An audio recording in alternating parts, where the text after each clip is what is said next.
ہماری لاج کس کے ہاتھ ہے بغداد والے کے،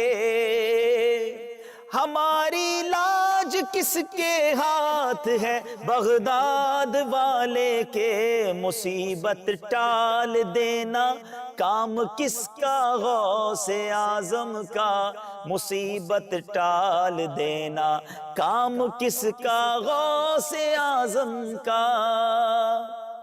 حضور فریاد رس غوث اعظم رضی اللہ تعالیٰ عنہ فرماتے ہیں، جو کوئی مصیبت میں مجھے پکارے، مجھ سے مدد چاہے، میں اس کی مصیبت کو اس سے دور فرماؤں گا، اور جو کوئی میرا توسل کر کے اللہ تعالیٰ سے حاجت چاہے اس کی حاجت پوری ہو۔ اے میرے میٹھے اور پیارے اسلامی بھائیوں، شاہ ولی اللہ محدث دہلوی اپنی کتاب انتباہ میں قضائے حاجات کے لیے مشائخ سے نقل فرماتے ہوئے ایک ختم تعلیم کرتے ہیں کہ جب کسی کو مشکل پیش آئے تو اول 2 رکعت نفل پڑھے، پھر 111 بار درود شریف پڑھے،